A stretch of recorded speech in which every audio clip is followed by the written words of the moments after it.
एक कॉल करेगा ना तुम खत्म हो जाओगे।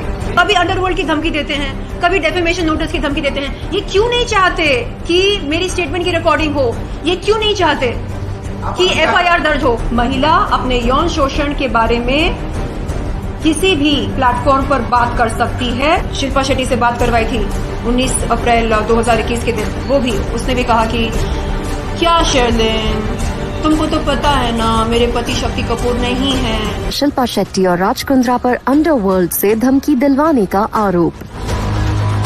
शर्लिन चोपड़ा ने भेजा शिल्पा शेट्टी और राज कुंद्रा को मेंटल हैरासमेंट के लिए 75 करोड़ का notice.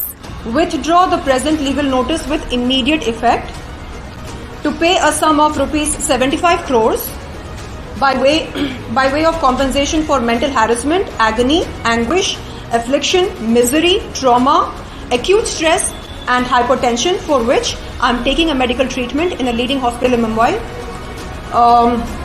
To pay an amount of 1,50,000 towards the cost of the present reply notice. To refrain from indulging in acts of intentional harassment by taking fraudulent recourse to noble provisions of law to cover your client's own wrongs. मतलब अपने पाप छुपाने के लिए आप जो इल्जाम मुझ पर लगा रहे हैं, जो आरोप लगा रहे हैं, वो आप जल्द से जल्द बंद करें। To tender an unconditional apology to our client for your client's willful act of harassment and exasperation. Sherlyn Chopra को राज कुंद्रा और शिल्पा शेट्टी की तरफ से भी डेफेमेशन का नोटिस भेजा गया था और मांगे गए थे 50 करोड़ रुपए, जिसके जवाब में अब शर्लिन चोपड़ा ने न केवल शिल्पा शेट्टी और राज कुंद्रा पर मानहानि का आरोप लगाया, बल्कि कई और गंभीर आरोप भी लगाए। शर्लिन चोपड़ा ने बताया कि शिल्पा शेट्टी ने भी उन्हें फोन करके बोल्ड फिल्म्स करने को कहा था। साथ ही ये भी कहा था कि मेरे पति शक्ति कपूर नहीं है। शिल्पा शेट्टी से बात करवाई थी 19 अप्रैल 2021 के दिन, वो भी उसने भी कहा कि क्या शर्लिन, तुमको तो पता है ना मेरे पति शक्ति कपूर नहीं है। शक्ति कपूर नहीं है, इसका मतलब क्या है? मुझे समझ में नहीं आ रहा है। यानी आप कह रहे हैं कि जो फिल्मी शक्ति कपूर का इमेज है उससे ज्यादा खतरनाक है उसके बाप हैं? क्या बोलना चाह रहे हैं आप? आपको तो पता है ना जेल स्ट्रीम कैसा है, जुड़ जाओ, it's a family venture and ये अलग अलग बिजनेस वेंचर्स करते रहते हैं, कभी कुछ सक्सेसफुल होते हैं, कुछ नहीं होते हैं। You know I don't interfere, जैसा कह रहे हैं वैसा करो। शर्लिन चोपड़ा ने ये भी बताया कि राज कुंद्रा ने उन्हें कई बार जान से मरवाने तक की धमकी भी दी, जिसके बाद वो काफी डर गई थी। 19 अप्रैल 2021 के दिन राज कुंद्रा यहाँ पर आते हैं इस घर पर, मुझे डराते हैं, धमकाते हैं, अपने सेलफोन पर एक नाम बताते हैं, वो बिंद्रा, कहते हैं कि ये उनके बिजनेस पार्टनर हैं और डी कंपनी के फ्रंटमैन हैं और रजत बिंद्रा ऐसा कुछ नाम था। बोलते हैं कि ये एक कॉल करेगा ना तुम खत्म हो जाओगे, जैसा कह रहा हूं वैसा करो।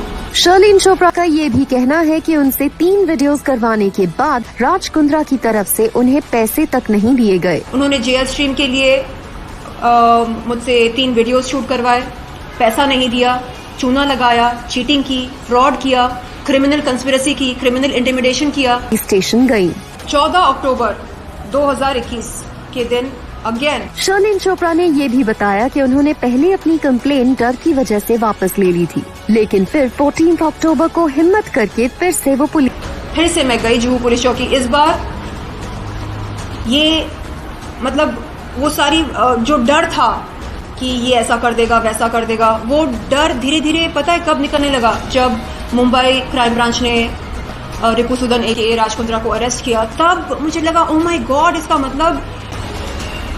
इसका मतलब ये है कि ये इंडिस्पेंसिबल नहीं है, यानी ऐसा नहीं कि कोई इसको टच नहीं कर सकता है, टच कर सकते हैं, इसको अरेस्ट भी कर सकते हैं, इसको जेल में भी डाल सकते हैं, और मुंबई क्राइम ब्रांच ने ये करके दिखाया। तब मेरी हिम्मत थोड़ी सी बढ़ी, क्योंकि ये बोलता था तुमको पता है मेरे सर पर बिग बॉस का हाथ है, मेरा बाल भी कोई बांका नहीं कर सकता। कौन है ये बिग बॉस? कौन है बिग बॉस बताओ? नहीं समझदार को इशारा काफी होता है। कौन है आपके बिग बॉस? और आपके बिग बॉस ने आपको बचाया क्यों नहीं मुंबई क्राइम ब्रांच से?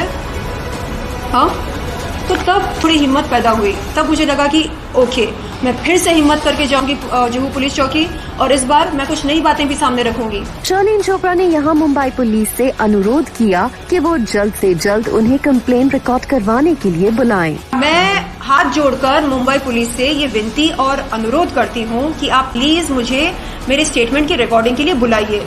क्यों जरूरी है स्टेटमेंट की रिकॉर्डिंग? क्योंकि आप जब तक कॉग्निजेंस लेंगे नहीं मेरी शिकायत की, तब तक मामला आगे बढ़ेगा नहीं, जांच पड़ताल नहीं होगी, एफआईआर दर्ज होगा तभी तो इन्वेस्टिगेशन शुरू होती है ना।